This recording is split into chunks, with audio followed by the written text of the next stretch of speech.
Bismillahirrahmanirrahim. Assalamualaikum warahmatullahi wabarakatuh. Alhamdulillahi rabbil alamin.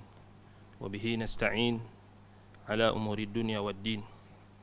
Sallallahu wasallam ala nabiyyina Muhammadin wa ala alihi wa sahbihi wa man sara ala nahjihi wa iktafa bi atharihi wa da'a bi da'watihi wa istanna bi sunnatihi ila yaumiddin. Amma ba'du. Alhamdulillah, bersyukur kepada Allah Subhanahu wa taala. Pada malam ini kita dapat bertemu dengan keizinan dan nikmat daripada Allah Subhanahu wa taala, taufik daripada Allah Subhanahu wa taala dalam majlis ilmu di mana perbahasan berkenaan dengan kitab Al-Qaulul Mufid ala Kitab Tauhid karangan Syekh Al-Allamah Muhammad ibn Salih Al-Uthaymin rahimahullahu ta'ala, yang mana kita pada hari ini adalah majlis yang kedua. Kita akan menyambung masih lagi muqaddimah kitab, ini perbahasan berkenaan dengan makna tauhid. Baik. Jadi sebelum ini kita dah bincangkan tentang sedikit kita berkenalan dengan kitab Tauhid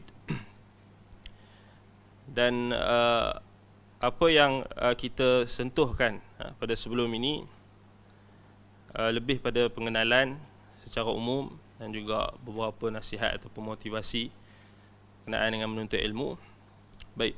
Jadi sebelum kita nak masuk, kita dah masuk dah hari tu, kita nak sambung, cuma apa yang anda teringat tentang pesanan ataupun nasihat ataupun pesanan daripada guru kami Syekh Salih Al-Utsaimin hafizahullah berkenaan dengan antara kaedah ataupun kita boleh juga nak kata tips lah dalam kita mempelajari kitab-kitab karangan ulama ini, antaranya kitab Tauhid, iaitulah kita apabila kita membahaskan kitab Tauhid maka hendaklah dilihat pada tiga perkara. Mana lebih khusus, maknanya kita bila kita bincang tentang kitab Tauhid ni, tiga perkara untuk kita nak kita perlu berikan penekanan ataupun kita perlu berikan fokus. Iaitulah yang pertama, maqasiduha wa ma'aniha. Yang ini berkait dengan tarajim. Yakni tarajim maknanya jamak kepada tarjamah, yakni tajuk kitab ataupun tajuk kepada ataupun setiap fasal ataupun setiap bab dalam kitab. Ini dalam kitab apa sekalipun lah. Tetapi dalam lebih spesifik yang kita bahaskan ni kitab Tauhid. Tetapi alhamdulillah kita menggunakan syarahan Syekh Utsaimin, Syekh Ibn Utsaimin, Al-Qaulul Mufid.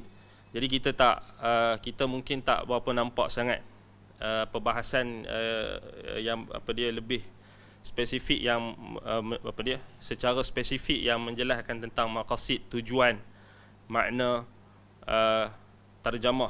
Contohnya macam kita masih lagi bincangkan tentang kitab Tauhid.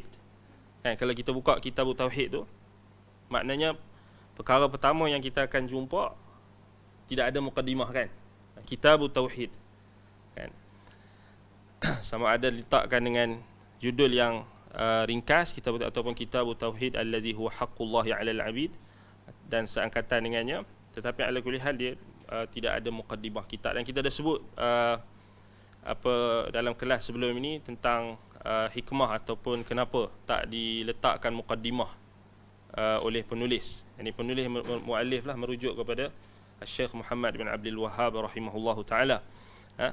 Dan jadi antara kalau kita nak lihat tentang ketiga-tiga perkara yang perlu kita beri fokus bila kita belajar kitab karangan ulama, khususnya ala tariqatil muhaddithin, khususnya kitab ulama yang ditulis berdasarkan metodologi ahlul hadis.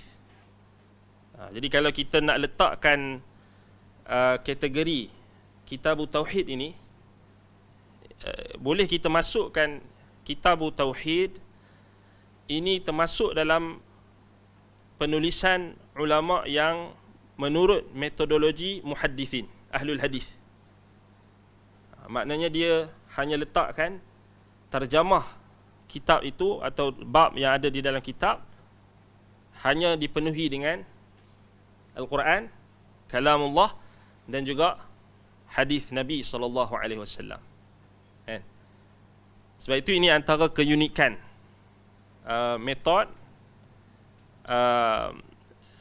muhaddithin, ahlul hadis. Jadi kat sini kenapa ulama kata metod Syekh Muhammad bin Abdul Wahhab rahimahullah ni adalah metod yang sama macam Imam Al-Bukhari dalam sahih dia. Kan? Sebab yang tu je dia punya manhaj dia. Kan? Maknanya dia sangat simple. Sangat simple. Tetapi nak memahami maqasid wa ma'aniha, maqasiduha wa ma'aniha, nak faham maqasid, tujuan, dan juga makna-makna yang terkandung di dalam setiap judul ataupun bab ataupun terjematul bab, terjemah bab. Yang itu yang perlukan kepada pembelajaran, pengajian. Maknanya kitab tauhid kalau kita baca macam tu saja, kita tak akan dapat tahu tentang maqasid dan makna-makna yang terkandung. Semua orang boleh baca kan, tetapi kalau tak ambil secara talaqi, maknanya tak belajar secara talaqi, maka dia akan kurang faedah. Sebab itu kitab tauhid ni memang diwasiatkan oleh ulama-ulama ahli sunnati wal jamaah, antaranya Syekh bin Baz rahimahullah, Syekh Abdul Rahman bin Nasir As-Sa'di, Syekh Muqbil bin Hadi Al-Wadi'i rahimahumullahu ta'ala. Kesemua mereka mewasiatkan untuk kitab ini diulang-ulang, dipelajari dan diulang-ulang. Maknanya kalau kita dah khatam, ulang lagi, ulang. Antaranya kitab tauhid. Kan? Baik, 3 perkara yang disebutkan oleh Syekh Utsaimin sebelum kita masuk apa yang dijelaskan oleh Syekh Al-Utsaimin dalam Al-Qaulul Mufid. Yang pertama yang kita nak bagi penekanan ataupun fokus ialah maqasiduha wa ma'aniha. Maqasid, tujuan yang terkandung di dalam setiap bab ataupun setiap tarjamatul bab. Tarjamah ni maknanya kita katakan bab itu sendiri. Contohnya yang awal diletakkan tentang kitab tauhid. Yang itu judul lah. Itu tarjamah yang pertama. Kan? Jadi apakah tujuan? Apakah maqasid? Apakah tujuan dia? Apa maknanya? Itu yang dibincangkan oleh Syekh. Yang kedua, antara cara ataupun antara perkara yang perlu kita beri fokus ketika kita mempelajari kitab tauhid, yang kedua adalah melihat pada silah. Silatu ba'duha bi ba'din, yakni hubung kait antara bab yang berikutnya dengan bab yang sebelumnya. Maknanya apa dia? Kalau kita tengok yang pertama kitab tauhid kan, kemudian yang kedua bab apa dia? Fadlu at-tauhid. Kan? Bab fadlu at-tauhid wa ma yukaffiru min adh-dhunub. Anda pun lupa bawa matan. Nanti kalau boleh Ana syorkan untuk kita sertakan juga matan lah. Matan itu kalau baik, siapa yang mampu untuk hafal boleh hafal. Sikit-sikit pun tak apa. Sebab dia ayat Quran dan hadis. Kan? Tak ada pun perkataan hatta perkataan muallif pun tak ada. Tak banyak ataupun tak ada. Bahkan yang kebanyakannya adalah ayat Quran dan hadis. Kemudian ada sedikit penjelasan atau perkataan sahabat ataupun ulama. Itu je. Kan? Sebab itu dia kitab tauhid ni maknanya kalau boleh cari matan dia. Matan sahaja. Matan maknanya dia teks saja. Tanpa penjelasan. Sebab kalau kita bawa yang Al-Qaul Mufid ni tebal kan? 2 jilid . Yang terjemahan 2 jilid. Kan? Jadi kita nak maknanya apa dia, kalau kita lihat macam mana tariqah para ulama, maka mereka akan nasihatkan untuk setiap matan ilmu itu dihafal dahulu. Tapi kita taklah strict Kan, kalau sebahagian ulama dia tak bagi hadir melainkan kena hafal dulu. Kan, kalau setengah tempat. Tapi kita sebab memandangkan kita ini ialah kita semualah kan. Kita semua ni pelbagai latar belakang. Ada yang bekerja, ada yang macam-macam lah. Ada yang apa dia bukan menghabiskan seluruh waktunya itu untuk menuntut ilmu semata-mata, maknanya dia ada komitmen lain, maka tak mengapalah. Tetapi ada usaha jugalah untuk apa? Kita kata untuk melihat dan cuba untuk menghafal. Sebab itu kalau boleh, kalau siapa nak hafal, bagi tahu kat ana, boleh ana bantu untuk tasmi'. Bantu untuk tasmi' dan bolehlah kalau nak tolong-tolong apa? Tasmi' dan juga nak tolong kalau siapa yang dah hafal, kita boleh tolong kawan-kawan yang mungkin dia nak hafal ataupun dia tak tahu cara nak hafal. Kan, ataupun dia kata saya tak reti hafal ataupun saya tak boleh hafal, ingatan saya tak kuat, macam-macam, tak apa, kita pakat-pakat tolong. Maksudnya maksudnya kita tak nafikan ada orang yang hafalan itu dia berbeza-beza lah. Ada orang yang ingatan tu, memori tu tak sama semua kan. Baik. Tetapi pentinglah maknanya tentang matan tu, teks tu kalau boleh kena ada kan, untuk dijadikan sebagai asas utama. Baik, yang kedua tadi kita kata apa? Silah. Ba'duha bi ba'din, maknanya kalau kita buka kitab tauhid tu, macam mana kita nak faham kitab tu? Maknanya yang pertama tadi kita kena tahu tujuan, maqasid, dengan makna-makna yang terkandung pada bab. Yang kedua, silatun ba'duha bi ba'din, hubung kait antara bab yang berikutnya dengan bab yang sebelumnya. Maknanya siapa yang tahu menghubungkan antara bab yang berikutnya dengan bab yang kemudian, maka dia diberikan Allah Subhanahu Wa Taala kunci kefahaman untuk memahami sesuatu ilmu, khususnya kitab-kitab ulama yang ditulis berdasarkan metodologi ahlul hadis. Dia sebenarnya kaedah ni dia terpakai juga pada kitab-kitab ulama yang lain. Contohnya macam Sahih Al-Bukhari. Nak faham dia mesti tahu maqasid. Yang pertama, tujuan. Kenapa Imam Al-Bukhari letakkan contohnya kitab Kaifa Kana Bad'ul Wahyi, dan kemudian kenapa lepas tu dia letak kitab yang berikutnya? Apakah hubung kait antara kitab ni dengan kitab yang sebelumnya, ataupun apakah tafsirannya dan apa kaitannya? Macam itulah lebih kurang. Baik, itu yang kedua, hubung kait. Yang ketiga, al-farqu bainama taqaraba ma'nan atau maknaha. Kemudian yang ketiga, kita nak tahu apa perbezaan di antara makna-makna yang hampir-hampir sama ataupun yang ada tasyabuh, ada persamaan, ataupun ada kita kata ada persis yang lebih kurang sama makna-makna ataupun lafaz-lafaz yang ada dalam kitab atau bab yang berikutnya. Kita tahu perbezaan. Maknanya kita boleh bezakan antara, sebahagian ulama kata, hukum dengan fadilat. Contohnya dalam kitab tauhid ni kita akan tengok apakah contohnya, macam bila kita bahaskan tentang kitab tauhid, apakah hukum tauhid. Itu maksudnya tahu kan.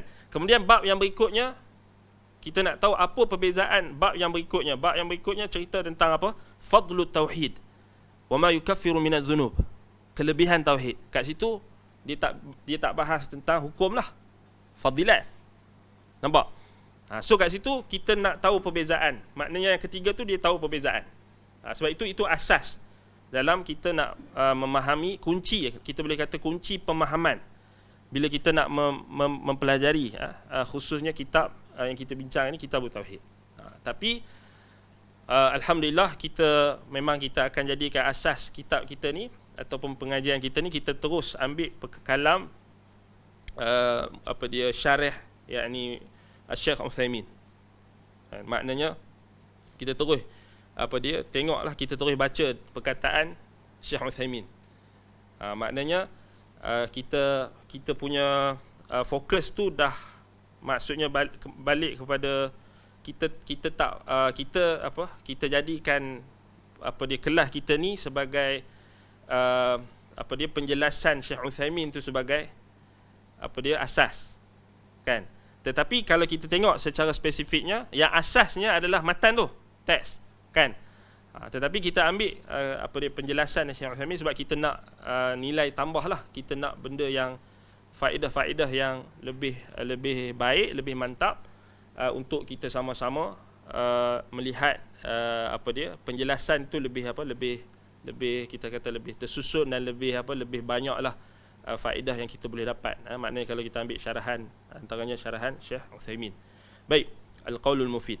Baik, jadi kita sambung balik pada kita bincangkan tentang makna Kitabut Tauhid, makna kitab, kan? Kita bincangkan sebelum ini. Jadi Syekh sebutkan tentang tauhid, maknanya makna tauhid itu sendiri. Jadi tauhid ini dari sudut bahasanya daripada masdar wahada yuwahhidu tauhidan, iaitu wahada syai' idza ja'alahu wahidan, yang kita bincangkan sebelum ini. Makna lughah, iaitulah menunggalkan sesuatu atau mensatukan, menunggalkan sesuatu, menjadikan sesuatu itu menjadi satu, tunggal. Baik, dari sudut syariat, ifradullah ta'ala bima yakhtassu bihi minar rububiyyati wal uluhiyyati wal asma'i was sifati. Itulah makna tauhid dari sudut syarak. Jadi selalunya kita akan lihat bila perbahasan ulama ni, mereka akan mulakan dengan ta'rif, kan? Ta'rif bahasa lughawi, kemudian ta'rif syar'i. Kemudian mereka akan hubungkan antara apakah kaitan antara makna lughawi dengan syar'i. Tetapi yang menjadi umdah, yang menjadi asas adalah makna syar'i. Makna syar'i. Maknanya tak boleh kita iktimad dengan makna lughawi lalu meninggalkan makna syar'i. Kalau tak, kita akan sesat. Sebagaimana kita tengok kebanyakan kesesatan, kebanyakan penyelewengan yang berlaku berpunca daripada mengambil makna lughah dan meninggalkan makna syarak. Contohnya isu apa? Bid'ah hasanah, kan? Sebab apa duk bergaduh isu bid'ah hasanah? Dia hanya iktimad pada makna lughah dan dia tinggalkan makna bid'ah dari sudut syarak. Sebab itu dia sesat. Sebab itu penting maknanya, kat mana kita nak ambil makna ni, makna dari sudut makna syarak lah. Kerana itu yang dituntut, yang diperintahkan kita untuk melaziminya, kan? Baik, tetapi makna bahasa dia tak akan bercanggah sebenarnya. Dia tak akan bercanggah dengan makna syarak. Cuma yang dituntut untuk kita menjadikan sandaran asas, sandaran yang utama ialah makna syarak untuk kita memahami. Sebab kita bincangkan tentang khitabus syarak, yakni perintah Allah, kan? Apa yang Allah nak kita faham. Sebab itu bila kita kata ta'rif syar'i ni, maknanya apa yang Allah Ta'ala dan Rasul nak kita faham. Baik, makna tauhid dari sudut syarak apa? Ifradullah ta'ala bima yakhtassu bihi minar rububiyyati wal uluhiyyati wal asma'i was sifati. Menunggalkan Allah Ta'ala bima yakhtassu bihi, pada apa ataupun terhadap apa yang menjadi khususiyah. Bima yakhtassu bihi, yang menjadi khususiyah, yakni yang kita kata yang hanya Allah sahaja yang berhak untuk mendapat hak-hak tersebut, ataupun kita kata yang menjadi khususiyah Allah. Dalam terjemahan dia kata apa? Terjemahan ada terjemahan, kalau tengok menunggalkan Allah, makna tauhid dari sudut syarak, mengesahkan Allah terhadap pada apa yang khusus, apa yang khusus, apa yang menjadi khususiyah, ma yakhtassu bihi minar rububiyah, iaitulah daripada rububiyah, uluhiyah, asma' was sifat. Baik, aqsamuhu, yakni pembahagiannya. Kemudian Syekh Uthaymin masukkan pembahagian tauhid lah. Maksud kita masuk taksim tauhid. Baik, yang qasimu tauhid ila thalathati aqsam. Terbahagi tauhid itu kepada 3 bahagian. Baik, yang pertama tauhidur rububiyah. Yang kedua tauhidul al-uluhiyah. Yang ketiga tauhidul asma'i was sifati. Yang pertama tauhid ar-rububiyah. Yang kedua tauhid al-uluhiyah, yang ketiga tauhid al-asma' was sifat. Baik. Jadi kita tak payah syarah yang Syekh jelaskan tu sebab dia dah syarah. Kita baca aja semalam. Buat apa kita nak syarah lagi kan? Cuma kita jelaskan apa yang Syekh sebut tu, kita jelas apa yang mungkin kita perlu jelaskan, itu saja. Baik.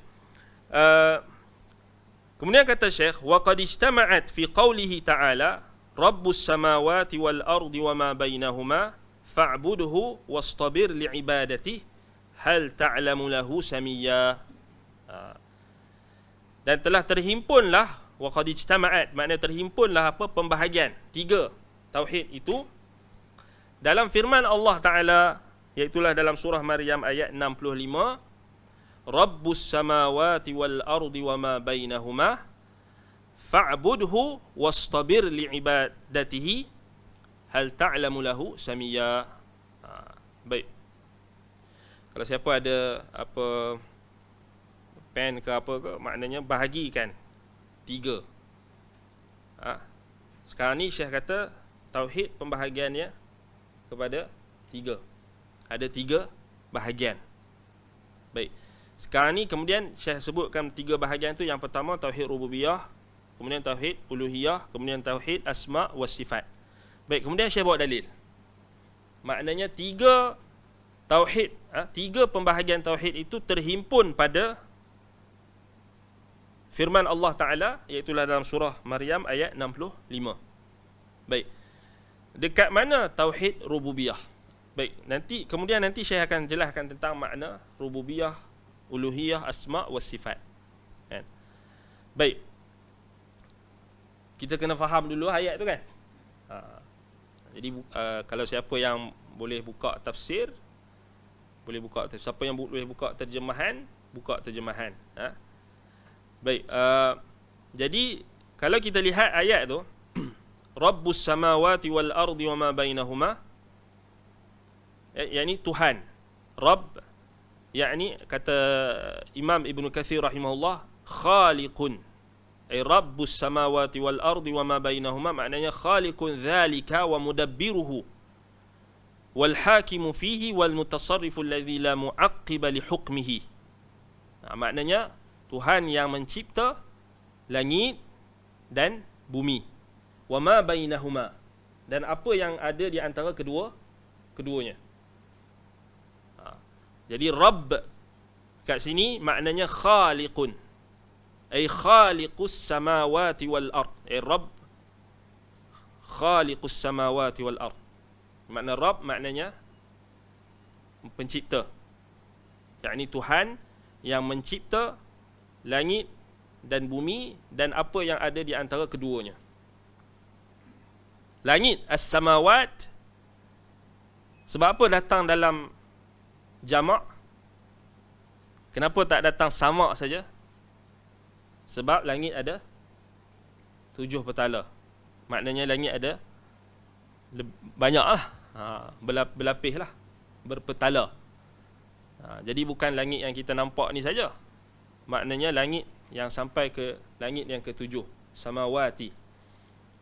Yang Nabi SAW sebutkan jarak antara satu langit dengan langit yang berikutnya, langit pertama sampai jarak antara langit pertama ke langit yang kedua 500 tahun jarak perjalanan atau 700 tahun jarak perjalanan dalam sebahagian riwayat. 500 tahun jarak perjalanan maknanya jarak perjalanan unta, menunggang unta.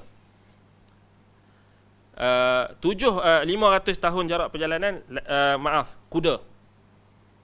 Riwayat yang sebut 700 tahun jarak perjalanan, maknanya antara langit pertama dengan langit kedua, unta. Maknanya dia lambat sikit. Itu kalau kita tengok dalam syurah hadis, ketika menjelaskan tentang hadis antara dalam riwayat Imam Abu Daud. Kemudian dalam As-Sunnah Ibnu Abi Asim, Ibnu Khuzaimah dalam Kitab Tauhid, dan hadis tentang jarak tu memang banyaklah lafaz. Banyak lafaz. Jarak antara satu langit dengan satu langit berikutnya 500 dengan 700 tahun jarak perjalanan. Kan? Maknanya salah kan? Jadi kena jelaskan juga langit tu petala, 7 petala langit tu bukan langit yang kita nampak ni saja. Sebab itu tak salah Dr. Abdul Fattah Harun dalam bantahan dia, rad dia ke atas golongan batiniah, dalam salah satu buku dia ada bantai puak-puak batiniah ni, antaranya isu berkenaan dengan ketinggian Allah. Kan? Sebab itu kalau pelik kalau ada orang hari ini yang dia nak bantah golongan batiniah tapi dia tak serius dalam mengisbatkan sifat ketinggian Allah. Dia boleh kata pula boleh takwil. Tak betul. Sebab itu pertama sekali maknanya perkara yang perlu diselesaikan, isu batiniah ni pertama sekali berkenaan dengan keberadaan Allah. Sebab itu Dr. Abdul Fattah Harun dalam kitab dia sebut isu ni. Kan? Dia bahkan tulisan dia tu nada yang maknanya tegas. Dia kata kebanyakan orang yang tak faham tentang di mana Allah sebab dia tak faham tentang langit ni. Dia duk ingat langit hak ni. Sebab tu baru-baru ni anda teringat balik perkataan Dr. Abdul Fattah Harun. Nanti kita share balik nanti. Nanti anda balik nanti esok ke bila kita share balik perkataan rahimahullahu ta'ala, yang mana antara tokoh yang terkehadapan dan dia antara tokoh yang paling dikenali juhud dan kesungguhannya dalam membantah golongan batiniyah di tanah Melayu ni, di Malaysia. Dan karya-karya tulisan dia berhak untuk disebarkan. Berbanding kita ambil daripada orang-orang yang kita tak kenal latar belakang ataupun mereka yang acah-acah nak bantah batiniyah tapi dia tak faham akidah. Ni bahaya. Dan orang yang golongan yang acah-acah ni lah yang selalunya akan terjebak jatuh dalam bid'ah juga. Sebab itu dalam isu berkenaan dengan akidah, dia tak boleh acah-acah. Dia betul-betul kena betul-betul faham, dia kena betul-betul mutamakin. Sebab itu kita sangat pelik lah ada orang yang dia nak bantah golongan batiniyah, golongan makrifat apa semua ni, tapi dia tak ambil serius tentang isu berkenaan dengan sifat ketinggian Allah. Sangat pelik. Akhir sekali dia nak cuba nak jadi jalan tengah ataupun dia nak cuba nak kononnya nak menyatukan. Ini memang masalah. Sebab itu setiap bid'ah yang tersebar berpunca daripada pengabaian sikap ketegasan di atas prinsip. Sebab terlampau mengabaikan prinsip. Akhir sekali cuba kononnya nak mendekatkan, kononnya nak mengharmonikan bla bla bla bla. Akhir sekali dia jatuh terjebak dalam bid'ah yang sama-sama bahaya. Contohnya dalam bid'ah ta'til sifat. Ini kita kata sangat sedih lah. Sebab itu Dr. Abdul Fattah Harun disebut. Dia kata bukan langit yang nampak ni. Dia kata kan. Kemudian dia jelaskan. Sebab nak beritahu isu ni dia berkait. Sebab itu tak boleh kita pandang remeh. Berkenaan dengan pengajian. Khususnya berkenaan dengan akidah. Baik. Jadi Rabbus samawati wal ardi. Yakni bumi. Yakni Tuhan yang mencipta langit dan bumi, wama bainahuma, dan apa yang ada di antara keduanya. Kata Imam Ibn Kathir rahimahullah, khaliqu zalika wa mudabbiruhu, yakni Allah dia yang mencipta langit dan bumi dan apa yang ada di antara keduanya, wa mudabbiruhu, dan dialah yang mentadbirnya. Maknanya kat sini kita dapat faham Rabb itu antara maknanya adalah khaliq, antaranya maknanya lagi adalah mudabbir. Nanti kita akan tengok Syekh akan jelaskan. Wal hakimu fihi, dan dia adalah pemutus, penghukum. Wal mutasarrifu alladhi la mu'aqqiba li hukmihi, dan dialah yang mengurus takbir seluruh urusan berkenaan dengan langit dan bumi dan apa yang ada di antara keduanya dengan hukumnya, dan tidak ada sesiapa pun yang boleh mempertikaikan ataupun menggugat hukuman dan juga ketetapannya. Jadi kat sini ayat ni cerita tentang rububiyah. Itulah maksud rububiyah. Kan? Ayat ni cerita pasal Allah Ta'ala mencipta langit dan bumi dan apa yang ada di antara keduanya, termasuklah kita. Kerana kita ada dalam tu. Kita ada termasuk dalam langit dan bumi dan apa yang ada di antara kedua. Kita di bumi. Dan kita tak terkeluar daripada penguasaan urus tadbir Allah Subhanahu wa taala. Khaliqu kulli syai, yang mencipta segala sesuatu. Rabbul alamin, Tuhan bagi sekalian alam. Itulah maksud Rabb. Maksud Rabb, yakni rububiyah. Ini gariskan dekat Rabbus samawati wal ardi wa ma bainahuma, ini rububiyah. Itu dalil rububiyah. Kan? Kemudian bila kita dah tahu Allah Ta'ala yang mencipta kita, Dia yang mengurus tadbir kita, Dia yang memberi rezeki, dan tidak ada sekutu dalam pentadbirannya, dalam penciptaannya, dalam penguasaannya. Kan? Kita tahu kita ni makhluk. Kan?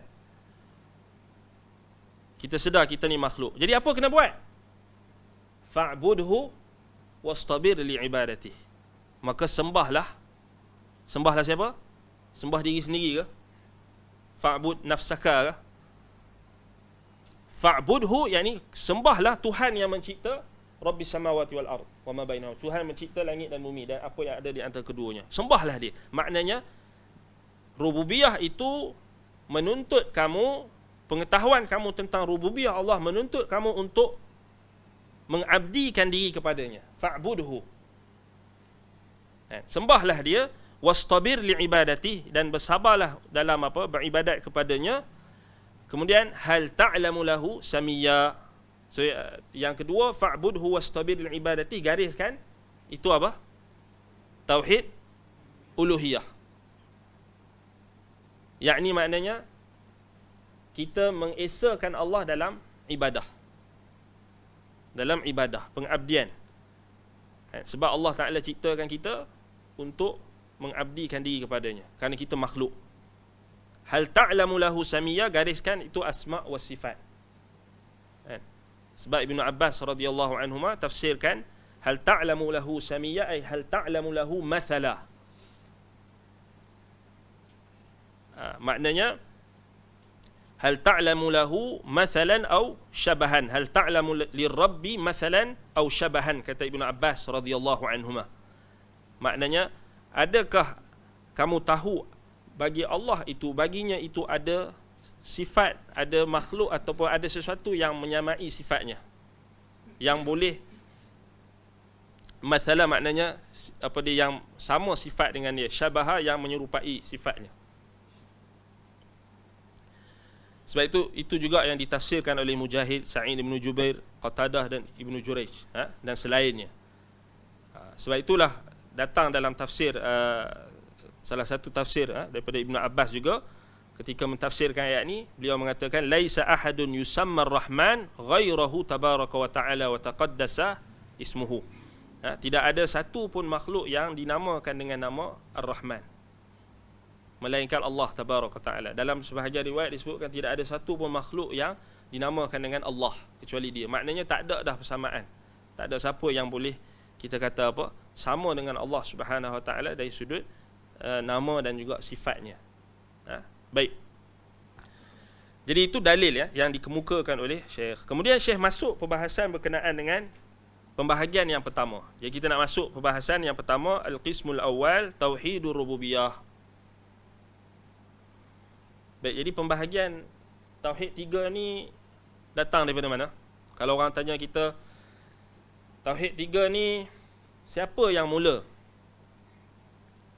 mencetuskan ataupun yang mula mendatangkan konsep tauhid 3? Agak-agak kita nak jawab apa? Kan? Kita dah baca di Quran kan? Quran. Baik. Dia sebenarnya jawapannya adalah apa? Kita katakan konsep tauhid 3 ini ianya datang melalui proses tatabu' wal istiqra'. Proses kita kata analisis.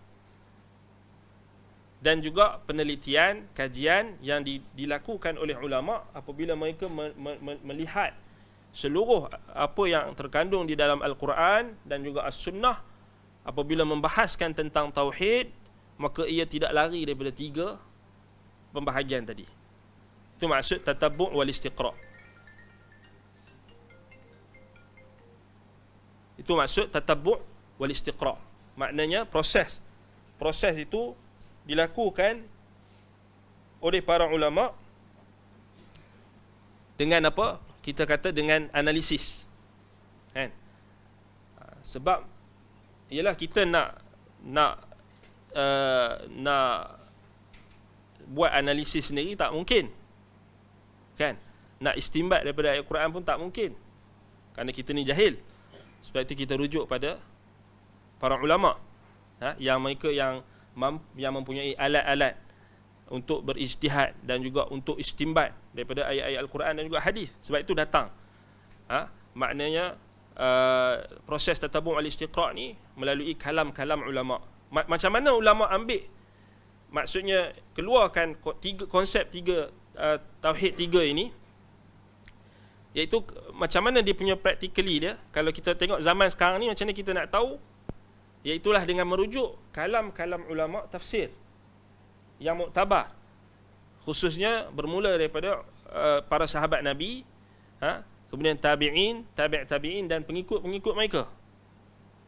Maknanya dilihat, ditinjau ayat itu dan dilihat juga ayat-ayat yang berkenaan dengan tauhid. Semuanya tak lari daripada 3 pembahagian ini. Sebab itulah antara kitab yang terbaik menjelaskan tentang isu pembahagian tauhid ini, iaitulah kitab Al-Qaulus Sadid fi ar-radd 'ala man ankara taqsim at-tauhid, yang dikarang oleh Syekh Abdul Razak Al-Badar. Syekh Abdul Razak ibn Abdul Muhsin Al-Badar.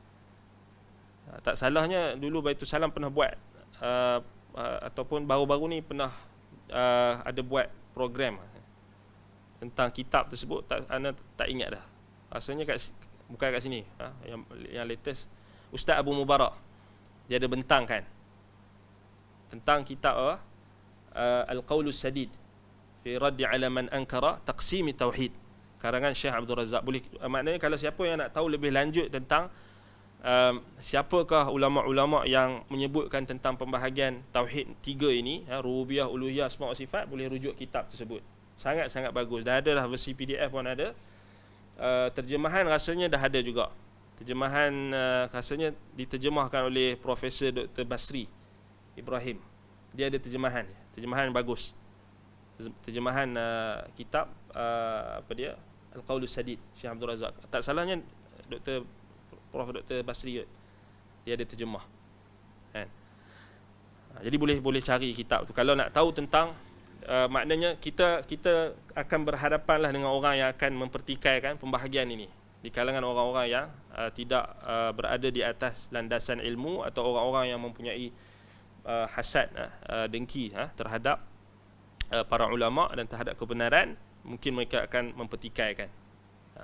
Kita kata konsep tauhid 3 ni dia hanya nak mempermudah cara. Dia bukanlah kita katakan perkara yang kita katakan mesti maknanya dia ada dalam dinaskan dalam Al-Quran secara jelas. Maknanya dia datang daripada proses tatabu' wal istiqra'. Dia bukan datang secara nas. Ni dia tak datang teks. Tak ada dalam Quran kata Allah Ta'ala berfirman yang qasimu tauhid ila thalathati aqsam. Tak ada. Itu maksud bukan dinaskan, tetapi datang dalam proses melalui tatabu' al-istiqra'. Macam pembahagian pembahagian dia dalam ilmu nahwu, iaitu al-kalamu huwal lafzul murakkabul mufidu bil wad'iyat. Maknanya dibahagikan kalam itu ataupun bahasa Arab itu ada di punya pembahagian dia. Kan ada huruf, ada fi'il, ada isim. Isim, huruf dan fi'il. Itu pun tak ada nas.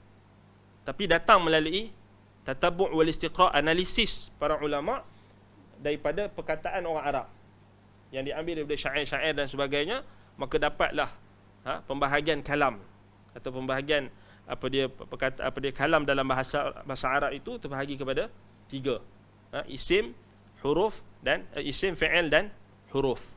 Itu yang mengaji nahwu tu kan. Itu pun patutnya mereka kena petikaikan jugalah. Kan? Kalau mereka petikaikan yang ini, yang tu pun mereka kena petikaikan. Sama juga kalau kita belajar tauhid, kita belajar tajwid. Pembahagian mat ada dalam nas ke? Mat arid li sukun, mat jaiz. Ada nas tak? Tak ada kan? Tetapi datang dalam proses tatabu' wal istiqra', analisis daripada para ulama. Sebab itu datangnya pembahagian tersebut. Jadi itu kita kena faham. Baik. Kemudian kata Syekh muallif rahimahullah, al-qismul awal tauhidur rububiyah. Tauhid rububiyah huwa ifradullah azza wa jalla bil khalqi wal mulki wat tadbir. Apa maksud tauhid rububiyah? Mengesakan Allah azza wa jalla dalam apa? Al-khalq, yakni penciptaan. Wal mulk, yakni pemilikan ataupun pemerintahan, kerajaan atau pemilikan. Wat tadbir, dan juga urus tadbir, pentadbiran. Baik. Fa ifraduhu bil khalqi an ya'taqida al insanu annahu la khaliqa illa Allah. Maknanya maksud yang pertama, maknanya tauhid rububiyah tu kita mengesakan Allah pada al-khalq, penciptaan. Wal mulk, yakni apa dia kerajaan, dan juga wal milk atau dengan mulk, pemilikan dan kerajaan, wat tadbir, dan urus tadbir. Yang pertama ifraduhu bil khalq. Kita tengok satu-satu. So Syekh datangkan dengan satu persatu. Mengesakan Allah pada al-khalq, yakni penciptaan. Maknanya apa? Maknanya seorang insan itu dia beriktikad bahawasanya tidak ada pencipta, la khaliqa illallah. Tidak ada pencipta melainkan Allah. Tidak ada yang menciptakan melainkan Allah. Baik, apa dalilnya? Baik, saya bawakan ayat dalam surah Al-A'raf ayat 54. Ala lahul khalqu wal amru. Ala lahul khalqu wal amru. Kata Syekh, فَهَذِهِ الْجُمْلَةِ تُفِيدُ الْحَصْرِ لِتَقْدِيمِ الْخَبَرِ إِذْ إِنَّ تَقْدِيمَ مَا حَقَّهُ التَّأْخِيرِ يُفِيدُ الْحَصْرِ. أَلَا لَهُ الْخَلْقُ وَالْأَمْرُ, maknanya apa? Ketahuilah baginya, yakni bagi Allah, al-khalqu. Lahul khalqu maknanya baginya penciptaan, khalq. Wal amru, dan perintah. Baik, kata Syekh, jumlah ini memberi faedah al-hasr, yakni pembatasan. Li taqdimil khabar, kerana dia mendahulukan khabar. Idh inna taqdima ma haqqahu ta'khir yufidul hasr. Maknanya kalau dalam bahasa Arab asalnya kita kata apa? Al-khalqu wal amru lahu. Kan? Al-khalqu wal amru lahu. Tetapi ditakdimkan. Sama macam iyyaka na'budu wa iyyaka nasta'in. Asalnya apa? Na'budu iyyaka. Na'budu iyyaka. Kan? Lalu didahulukan apa? Khabar. Di sini asalnya lahul khalqu atau al-khalqu wal amru lah. Penciptaan dan juga perintah itu baginya, miliknya, ataupun apa dia baginya, bagi Allah. Miliknya, lahu. Tapi kat sini ditakdimkan lahul khalqu wal amru. Baginya al-khalq, yakni makhluk, penciptaan, wal amru, dan perintah. Maknanya yufidul hasr. Hasr ni pembatasan. Maknanya hanya Allah lah yang memiliki makhluknya, yang mencipta makhluknya, dan hanya dialah yang memerintahkan, yang mempunyai perintah.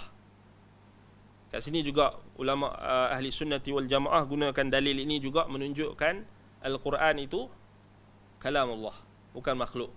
Sebab Allah bezakan antara perintah dia dengan makhluk. Ala lahul khalqu wal amru. So Allah bezakan antara makhluk dan perintah. So perintah al-amru, perintah tu maknanya kalam Allah. Sebab itu ulama ahli sunnah mereka berdalilkan dengan ayat ini juga untuk menunjukkan perbezaan antara kalam Allah dengan makhluk, untuk membantah golongan Mu'tazilah dan golongan Jahmiyah, Zanadiqah dan seangkatan dengannya. Baik. Jadi itu dalil yang dibawa oleh Syekh Al-Utsaimin. Baik, kemudian Syekh bawakan dalil yang berikutnya. Wa qala ta'ala, hal min khaliqin ghairullahi yarzuqukum minas sama'i wal ard. Baik. Jadi dekat sini istifham di sini istifham taqrir. Maknanya Allah Taala suruh kita perhati. Adakah daripada, maknanya adakah pencipta selain Allah, yarzuqukum minas sama', yang memberi kepada kamu rezeki daripada langit dan bumi? Maka kata Syekh, fa hadhihi al-ayah tufidu ikhtisas al-khalq billah li'anna al-istifham fiha mashrabun ma'na at-tahaddi. Baik. Maka ayat ini memberikan faedah ikhtisas al-khalq, maknanya penciptaan itu hanya khusus milik Allah. Mana Allah sahaja yang mencipta seluruh alam. Dan tidak ada pencipta selain Allah. Itu maknanya. So ayat yang pertama, ala lahul khalqu wal amru. So dia punya wajah istidlal yang Syekh tekan kat sini dari sudut makna yang Allah Taala sebutkan, apa dia kita kata, taqdim ma haqqahu ta'khir, ataupun apa dia taqdim al-khabar ma haqqahu ta'khir yufidul hasar. Yang tu saya bawakan dia punya wajah istidlal kenapa kita katakan penciptaan makhluk itu hanya khusus bagi Allah. Maknanya Allah sahaja yang mencipta makhluk. Baik, sama juga ayat yang surah Fatir ayat 3 tu, maknanya Syekh kata membawa makna ikhtisas al-khalqi billah. Khusus, maknanya penciptaan ni, mencipta ni hanya khusus bagi Allah. Maknanya dia tak boleh berkongsi dengan selainnya. Tak boleh kita kata Allah mencipta, kemudian ada Tuhan yang selevel dengan Allah ke, yang mencipta juga. Itu tak boleh. Itu Syekh akan jelaskan nanti. Kemudian, baik, yang berikutnya kata Syekh, amma ma warada min itsbati khaliqi ghairillah. Kemudian Syekh bawakan satu isu. Iaitulah adapun apa yang disebutkan ataupun apa yang disebutkan yang mengisbatkan ada pencipta selain Allah. Maknanya dengan lafaz khalq, khaliq, selain Allah. Contohnya dalam firman Allah surah Al-Mu'minun ayat 14, Allah kata fatabarakallahu ahsanul khaliqin. Maha berkatlah Allah itu, sebaik-baik, dia adalah sebaik-baik pencipta daripada pencipta-pencipta. Ahsanul khaliqin, al-khaliqin jamak. Maknanya ayat tu, maknanya kalau kita baca base pada kalau kita tengok maknanya secara apa? Secara apa kita kata, secara yang nampak pada kita, ahsanul khaliqin maknanya Allah itu sebaik-baik pencipta daripada pencipta-pencipta. Betul tak? Al-khaliqin. Jadi mengisbatkan ada wajah musyarakah. Ada qadrul mushtarak. Di sini qadrul mushtarak. Apa maksud qadrul mushtarak ni? Maknanya kadar yang berkongsi antara makhluk dengan Tuhan. Contoh nak faham mudah je. Baik. Makhluk dia mencipta tak? Dia buat tak sesuatu yang dia boleh buat, dia cipta sesuatu, dia boleh cipta tak? Makhluk boleh. Baik, Allah Subhanahu Wa Taala confirm lah, dia yang mencipta segala sesuatu. Sebab tu Syekh kata kat sini, adapun apa yang sabit, apa yang disebutkan berkenaan dengan makhluk pun mencipta. Contohnya ayat yang dalam surah Al-Mu'minun ni ayat 14. Sebab Allah kata fatabarakallahu ahsanul khaliqin. Maknanya ada pencipta-pencipta lain. Tapi bukan maksud pencipta tu Tuhan. Maknanya makhluk Allah Ta'ala bagi keupayaan untuk mencipta. Kita tengok ada orang dia boleh buat robot. Ada orang kita buat bangunan. Kita buat komputer. Ada orang dia boleh buat dia boleh reka macam-macam keupayaan yang Allah Ta'ala bagi. Dan dalam hadis pula Nabi SAW juga sebutkan qadrul mushtarak ni, kadar yang berkongsi antara Tuhan dengan makhluk. Berkongsi apa? Berkongsi pada lafaz sahaja, bukan pada hakikat dan makna yang secara pada setiap sudut. Baik, contohnya sabda Nabi SAW berkenaan dengan orang yang buat gambar, al-musawwirin, orang yang buat gambar. Sama ada orang yang kat sini lebih khususnya merujuk kepada orang yang mengukir, melukis, melukis dan mengukir patung ataupun gambar. Dan Nabi SAW sebutkan satu hadis yang memberi ancaman. Kan banyak hadis ancaman kan. Inna asyaddan nasi azaban yaumal qiyamah al-musawwirun. Mereka yang paling dahsyat akan diazab pada hari kiamat kelak, iaitulah orang-orang yang membuat lukisan. Al-musawwirun ataupun yang apa dia kita kata taswir dekat sini, sama ada maknanya di sini merujuk kepada membuat lukisan ataupun mengukir. Min babil aula mengukir tu, mengukir patung termasuk dalam taswir. Yang ada khilaf adalah taswir alat fotografi, kamera tu ada khilaf. Tapi yang sepakat lukis potret dengan ukir patung, yang tu sepakat masuk dalam makna hadis, makna ancaman. Tak boleh sebab itu datang rukhsah daripada kalam para sahabat, antaranya Ibnu Abbas. Maknanya boleh tak nak lukis makhluk bernyawa ni? Tak boleh ada rukhsah bagi orang yang lukis apa, pokok ke bukit ke, benda yang tak bernyawa. Itu datang dalam perkataan Ibnu Abbas radhiyallahu anhuma. Baik. Jadi Nabi SAW sebut tentang orang yang ukir patung ataupun orang yang lukis gambar makhluk bernyawa. Masuklah dalam kategori yang sama. Maknanya nanti di akhirat nanti Allah akan cabar mereka. Allah akan cakap dekat mereka, ahyu ma khalaqtum. Yang ini hidupkan apa yang kamu telah cipta. Ma khalaqtum, apa yang kamu telah cipta. So point di sini ada qadrul mushtarak. Maknanya Allah sebut depa orang cipta. Khalaqtum. Hidupkan balik apa yang kamu cipta dahulu di dunia. So manusia pun mencipta tak? Mencipta juga. Sebab tu dia boleh buat robot, dia boleh buat apa lagi, AI, macam-macam teknologi zaman sekarang. Dia nak buat apa, meta pula, metaverse. Alam lain pula alam apa pula kita pun tak tahu nanti.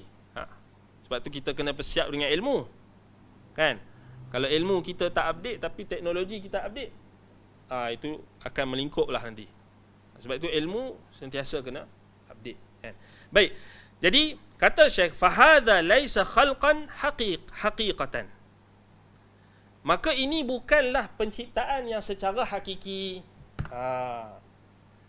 Walaisa ijadan ba'da adam, bukan juga penciptaan ataupun pewujudan yang datang setelah ketiadaan.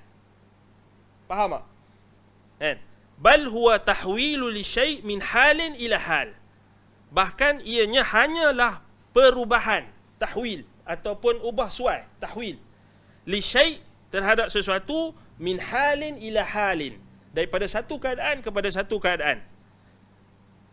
Wa aidan laisa syamilan, dan juga ianya tidak meliputi seluruh maksud penciptaan. Bal mahsurun, bahkan dia terbatas. Bima yatamakkanul insanu min bahkan dia terbatas pada apa yang hanya manusia mampu untuk buat. Wa mahsurun bidairatin dayiqah, dan dia hanya terbatas pada daerah yang sangat sempit. Maka ini tidak menafikan, kata Syekh, perkataan kita ifradullah bil khalq. Kita mengesakan Allah dalam penciptaan. Maknanya sekarang ni Syekh bawa ni isu, kalau katalah ada nanti kita, selalunya ada budak-budak lah dia akan tanya. Selalunya budak-budak dia akan tanya. Masuk usia 5, 6 tahun tu dia akan 4 pun dia dah mula nak tanya. Kan? Contohnya kita ajak anak kita kata kat dia, Allah sahaja yang mencipta. Allah yang buat segala sesuatu yang mencipta. Tiba-tiba dia lalu dia tengok ada orang buat bangunan. Kan? So dia akan tanya, ayah, siapa yang buat bangunan ni? Allah ke manusia?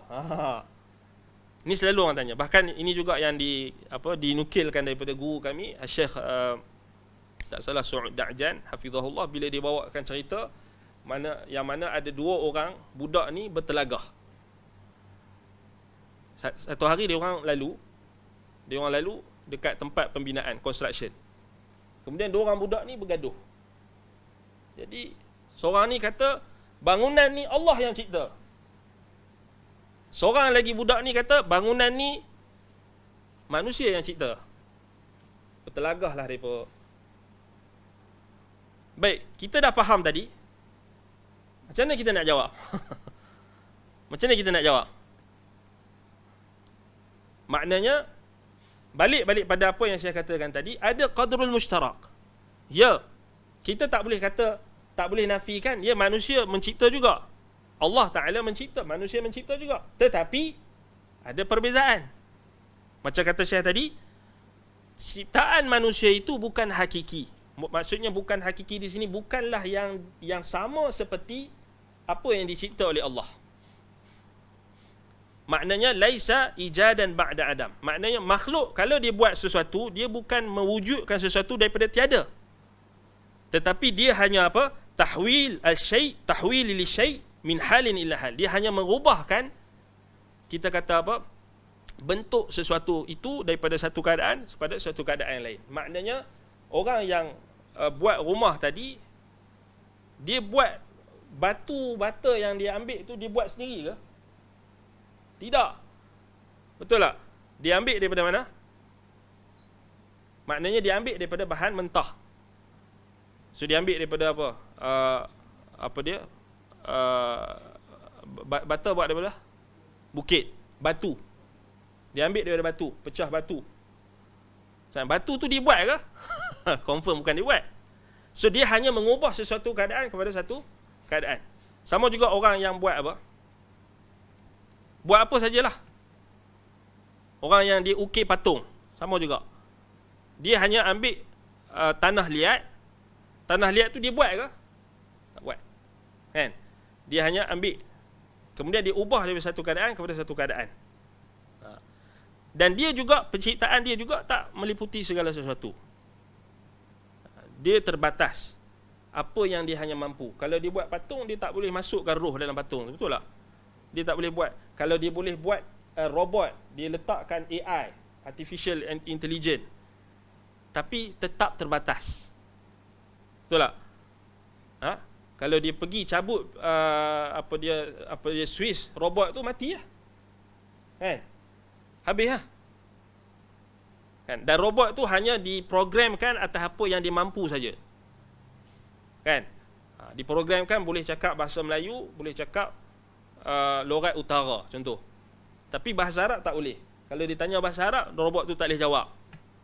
Kan? Kalau dia tumbuk robot tu pecah, berkecai, robot tu tak boleh balas. Dah pecah. Tak boleh kan? Maksudnya beza. Maknanya tak boleh kita kata tak sama dengan apa yang diciptakan oleh Allah Subhanahu Wa Taala, kerana dia terbatas. Baik, itu maksud Syekh. Jadi sebab itu kita kata bila kita isbatkan penciptaan Allah itu, kita tak menafikan adanya qadrul mushtarak. Betul tak? Ini penting. Sebab itu kalau kita buka dalam kitab-kitab ulama salaf, contohnya macam Kitab Tauhid Imam Ibn Khuzaimah. Imam Ibn Khuzaimah rahimahullah, bila dia bantah golongan Jahmiyah bantah golongan zanadiqah, golongan yang menafikan sifat-sifat Allah, ahli ta'til. So dibawakan qadrul mushtarak. Dibawakan qadrul mushtarak. Kan? Contohnya apa? Dibawakan berkenaan dengan simple je. Bila ahli ta'til, bila golongan Jahmiyah menafikan sifat tangan Allah, dibawakan ayat yang menunjukkan manusia ada tangan, Allah ada tangan. Betul? So boleh beza. Jadi tak payah pening. Simple saja. Dah nama Tuhan, confirm dia tak sama dengan makhluk. Tapi bila pening, bila pergi mengaji falsafah, Allah dah bagi dia akal. Dia pergi buang akal dia yang betul, dia masuk akal falsafah. Itu jadi pening. Dan sekali duduk sama Tuhan dengan makhluk, kemudian dia tuduh orang yang isbat sifat khabariyah itu sebagai mujassimah. Itu kita kata punca dia. Baik. Wa amma ifradullah bil mulk. Adapun menunggalkan Allah, mengesakan Allah dengan pemerintahan ataupun pemilikannya. Maka maknanya di sini fa an na'taqidu annahu la yamlikul khalq illa khaliquhum. Maknanya kita meyakini, maksud kita mengesakan Allah pada pemilikan ataupun kerajaan Allah. Maknanya kita i'tiqad, kita yakin bahawasanya tidak memiliki akan makhluk itu kecuali pencipta mereka.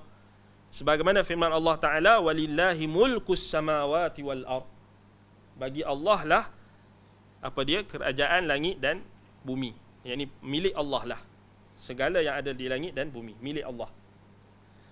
Dan sebagaimana firman Allah Ta'ala juga, qul man biyadihi malakutu kulli syai'. Katakanlah siapa di tangannya yang ada yang memiliki seluruh malakut kulli syai', ini segala sesuatu, yang memiliki segala sesuatu, kerajaan segala sesuatu, iaitulah Allah Subhanahu wa taala. Baik. Kemudian tengok Syekh datangkan pemilikan dari sudut adanya qadrul mushtarak. So ingat qadrul mushtarak ni apa? Kadar yang berkongsi antara makhluk dengan Khalik, makhluk dengan Tuhan. Kadar yang membezakan. Mushtarak maknanya dia berkongsi pada sesuatu tapi dia membezakan. Maknanya Allah Ta'ala tak jadikan dia sama. Pasti ada perbezaan. Kan? Baik. Adapun apa yang menyebutkan tentang pemilikan selain Allah. Seperti firman Allah Ta'ala, illa ala azwajihim aw ma malakat aymanuhum fa innahum ghairu malumin. Ini dalam surah Al-Mu'minun ayat 6.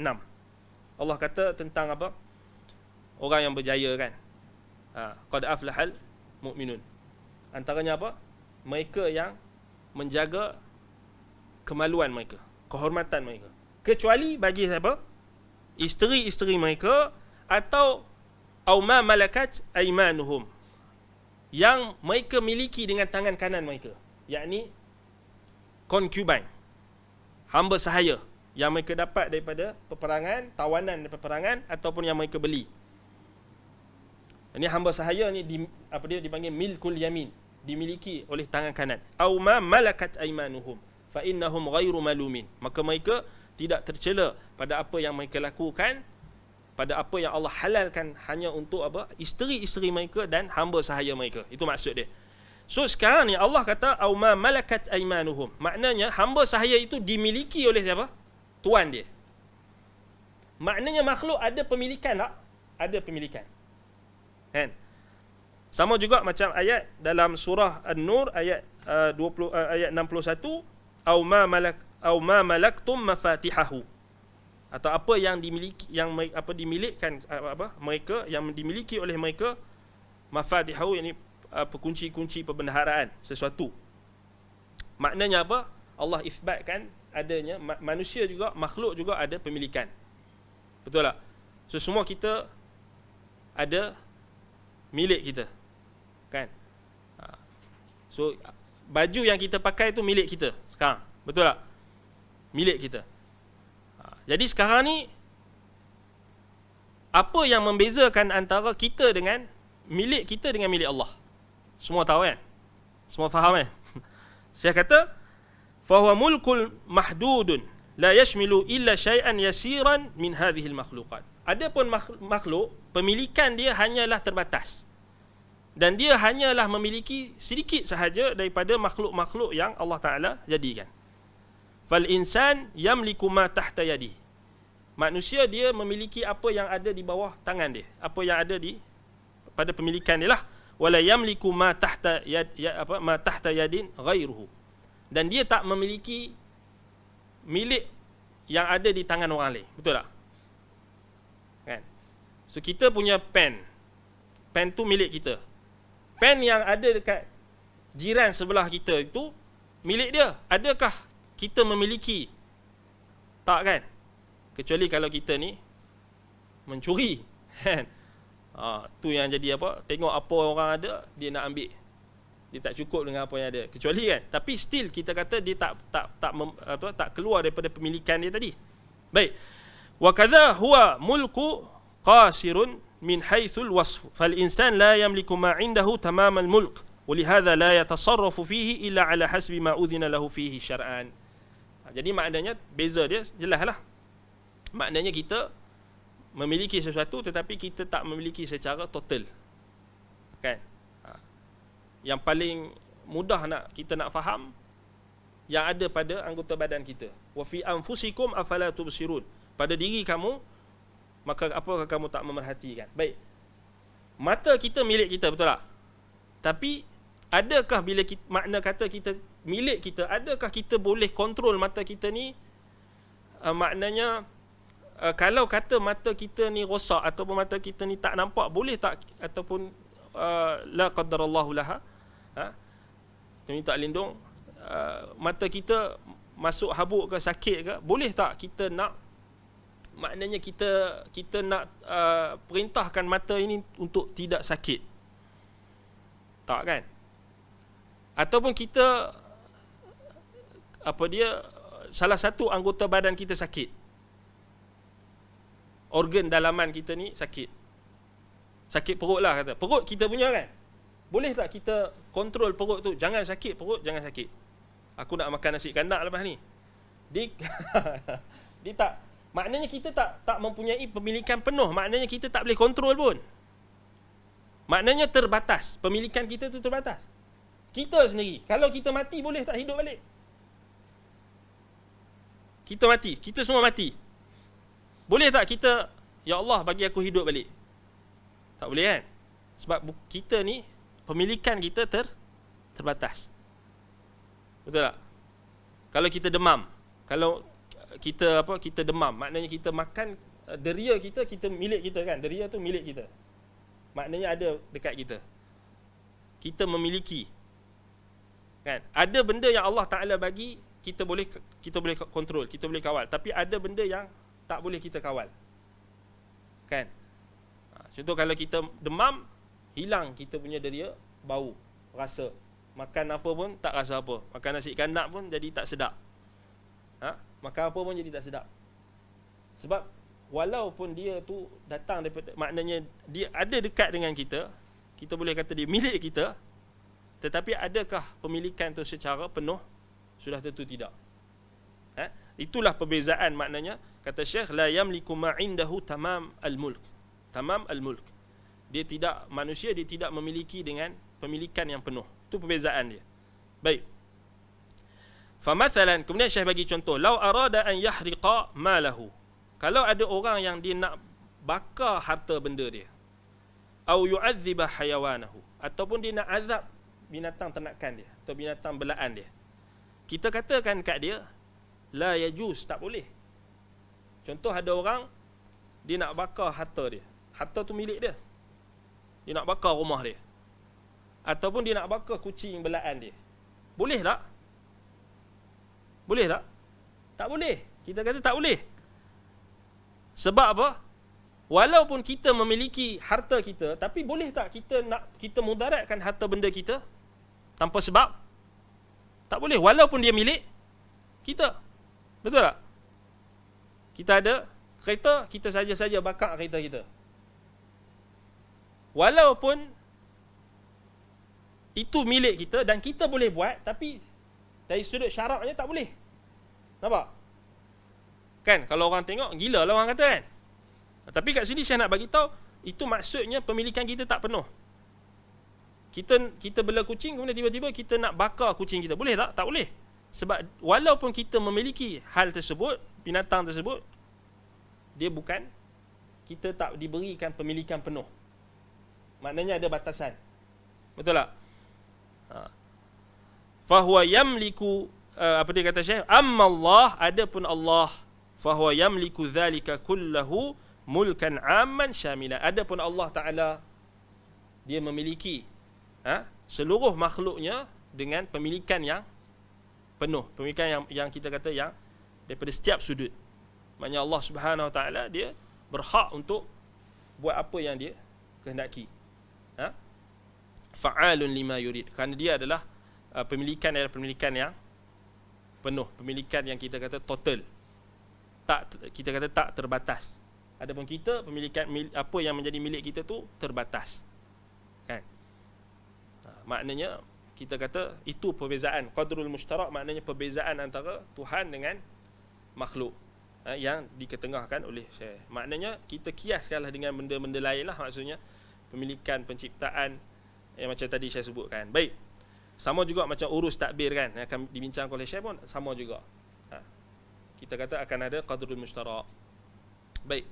Jadi saya rasa kita cukup setakat ini berkenaan dengan apa dia kita punya pengajian ini. Jadi kita tangguh apa dia untuk sesi kali ini. Baik. Kalau ada soalan yang berkait dengan topik kita tadi.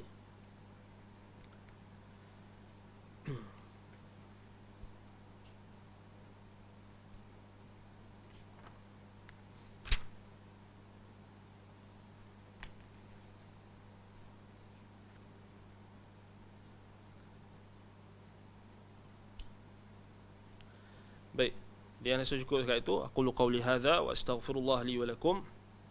Subhanakallahumma bihamdika asyhadu an la ilaha illa anta astaghfiruka wa atubu ilaik. Sallallahu ala Muhammad wa ala alihi wa sahbihi wa baraka wa sallam. Alhamdulillah rabbil alamin. Assalamualaikum warahmatullahi wabarakatuh.